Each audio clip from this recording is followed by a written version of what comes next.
You were the smart kid, the one they always pointed to. You finished tests early. You knew answers others didn't. You were told you'd do great things, change the world. And now, you're stuck, tired, numb, struggling to find motivation, wondering why everyone else seems to be moving forward, while you feel like you're silently sinking. What happened? No, this isn't burnout. This isn't a lack of discipline. This is a deeper crisis one philosophy understands all too well. The collapse of an identity built on performance. Let's be honest. If intelligence was supposed to be your superpower, the truth is, you weren't just praised. You were programmed, and the very label that made you shine may now be the reason you feel so dim. From a young age, you were taught to chase correctness, not curiosity, not creativity, not courage, just the right answer. And you got good at it. So good, in fact, that it became who you were. Not a person who's smart, but the smart one. That sounds flattering till you realize it left no room to be anything else. Philosophy teaches us that identity is double-edged, Jean-Paul Sartre said. We are condemned to be free. But what happens when our freedom is traded for expectations? You learned that effort was suspicious. If something was hard, maybe it meant you weren't really smart. So instead of taking risks, you stayed in your zone of certainty, and that zone got smaller and smaller, until it became a prison. Here's the hidden trap. Praise can become performance, and performance, it needs an audience. So you kept up the act, the cleverness, the wit, the calm, but underneath, you were terrified. Because you didn't know what existed beyond the role.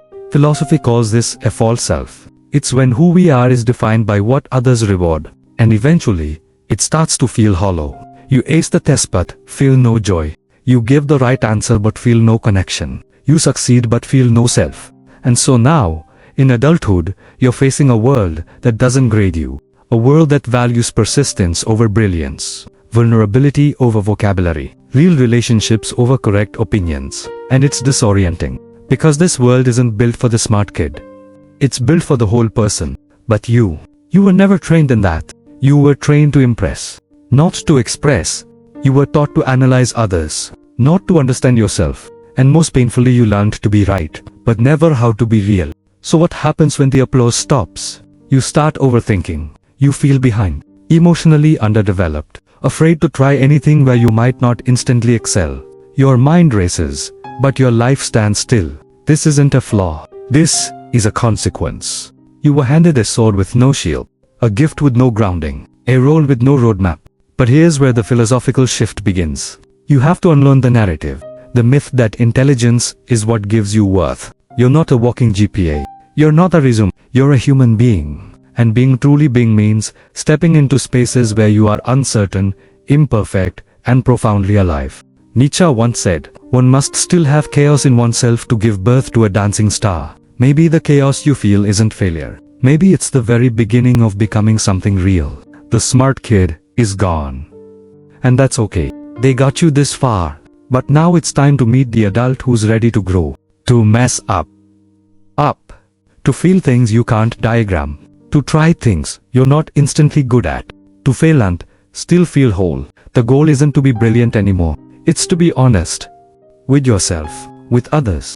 With this moment in your life. Let go of the pressure to dazzle. You don't need to be impressive to be worthy. You don't need to be right to be loved. Because the truth is, you were never meant to stay the smart kid.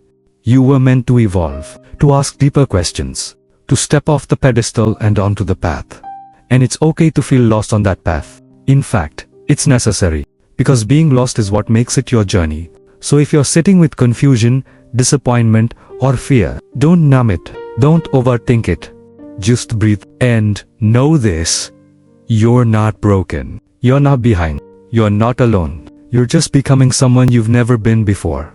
And that's the most intelligent thing you've ever done. Feeling lost after early intellectual success is a common, yet navigable, experience. By understanding the psychological and philosophical factors at play, and by actively reconstructing one's identity, it's possible to rediscover purpose and connection. If this exploration resonated with you, consider subscribing to Mind Obscura.